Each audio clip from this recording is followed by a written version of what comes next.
Hi மக்களே, welcome to PKM Lakshmi channel. இன்றைக்கி என்ன பார்க்க போகிறோம்? போன வீடியோவில் சொல்லியிருந்தேன், கேக் வெட்டி செலிப்ரேஷன் பண்ணோம். ரொம்ப நாள் கழித்து எல்லோரும் மீட் பண்ணனால அப்படி சொல்லியிருக்கு. இன்றைக்கி ஒரு கேக்கை வெட்டி கொண்டாடியாச்சு. நம்ம யூடியூப்பில் வீடியோ போடுறதுனால எல்லாருமே நினச்சிட்ருக்காங்க நமக்கு என்னமோ காசு நிறையா வரும், அதனால தான் வீடியோ போடுறாங்கன்னு. அதெல்லாம் கிடையாதுங்க.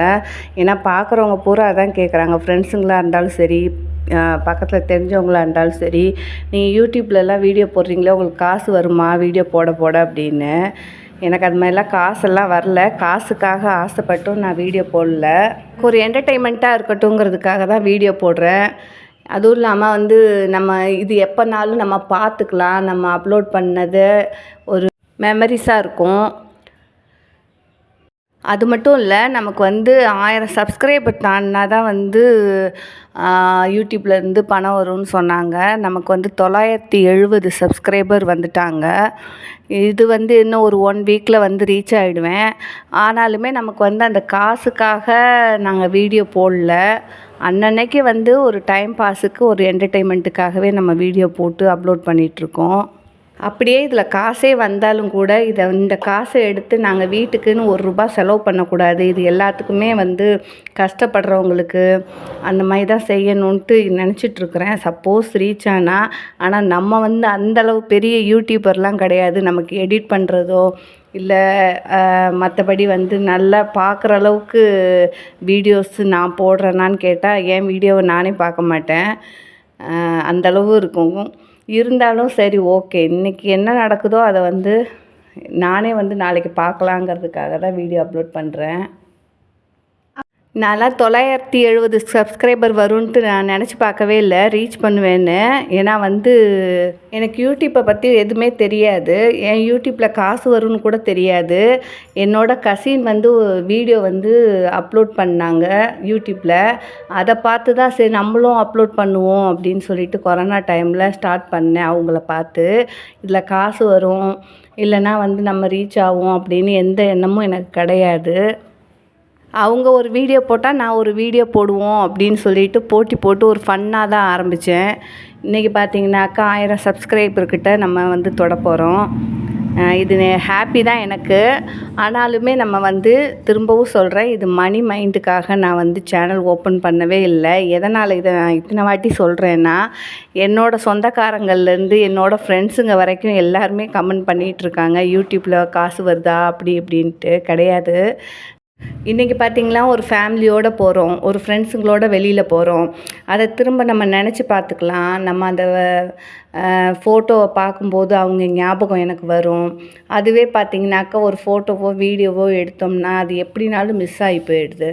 ஸோ அதனாலேயே மெயினாக இதில் யூடியூப்பில் போட்டுட்ருக்குறேன். பார்த்திங்கன்னா 3-4 வருஷத்துக்கு முன்னாடி எடுத்த வீடியோஸ் கூட நான் இப்போ பார்த்துக்குவேன். நம்ம எங்கெல்லாம் போனோம், எவ்வளோ ஹாப்பியாக இருந்தோம் அப்படின்னு. இப்போ பொருட்காட்சியில் ஃபேமிலியோட தம்பி ஒய்ஃபு, எங்கள் சித்தி, இவங்க எல்லார் கூடயும் வரும்போது நம்ம ஃபோட்டோ எடுத்தோம்னாக்கா அது ஒன்றா எப்போமாவது ரேர் பார்க்குறது. யூடியூப்பில் போட்டோம்னாக்கா பரவாயில்ல, நம்ம இவங்க ஃபேமிலியோடு போயிருக்கோம், இவ்வளோ ஹாப்பியாக இருந்திருக்கோம் அப்படின்ட்டு ஒரு ரீகால் பண்ணிக்கலாம். இன்றைக்கி பொருட்காட்சி போயிட்டு ஃபுல்லாக எல்லாம் என்ஜாய் பண்ணியாச்சு. அடுத்து நம்ம வேறு எங்கே போகலான்ட்டு பிளான் பண்ணிகிட்ருக்குறோம். தம்பிங்க சொல்லியிருந்தாங்க, நீங்கள் விட்டுட்டு போங்க மாமா, நான் ஒரு 2 டேஸ் 3 டேஸ் கழித்து நானே கூப்பிட்டு விடுறேன்னு சொல்லியிருந்தாங்க. சரி, இப்போ 3 நாள் ஆகிப்போச்சு. கொண்டு போய் என்னை திருச்சியில் ட்ராப் பண்ணிவிட்டு அங்கே எங்கேயாவது இடம் இருந்ததுன்னா சுற்றி பார்க்கலான்ட்டு பிளான் பண்ணிகிட்ருக்குறோம். அங்கே போயிட்டு என்ன இடத்துக்கு போகணும், எப்படிலாம் ஜாலியாக ஃபன் பண்ணோம் அப்படின்னு நெக்ஸ்ட் வீடியோவில் அப்லோட் பண்ணுறேன்.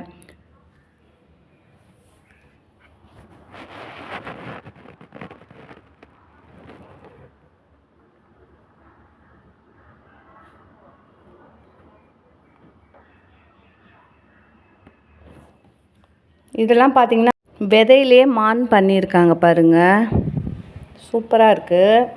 அதே மாதிரி எல்லா பல வகை செடி, அந்த விதை எல்லாமே சேல்ஸுக்காக வச்சுருந்தாங்க.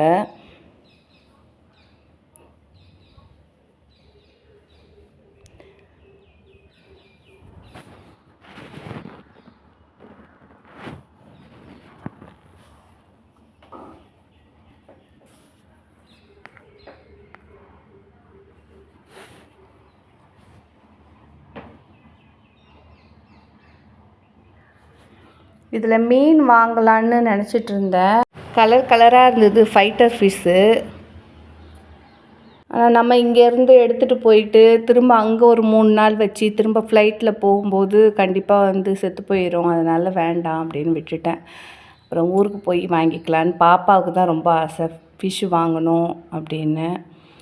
அப்புறம் மெட்ராஸ் போனாக்கா வாங்கிக்கலாம் அப்படின்னு விட்டாச்சு.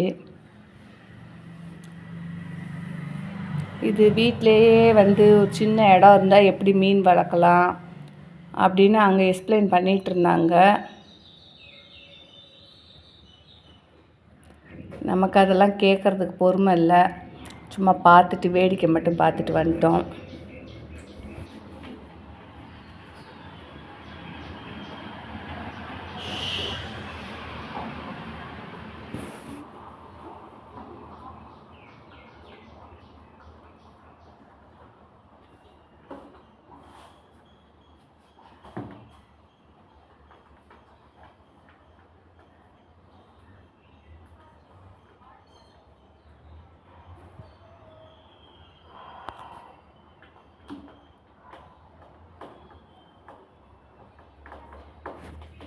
மீனெல்லாம் வளர்க்க ஆசை தான். ஆனால் வந்து அந்த தொட்டியெல்லாம் க்ளீன் பண்ணுறது பெரிய ப்ராசஸ். அதனால் நமக்கு செட் ஆக மாட்டேன்ருச்சு. நான் ஆல்ரெடி 2-3 வாட்டி வந்து மீன் தொட்டி வாங்கி மீன் வளர்த்துருக்கேன்.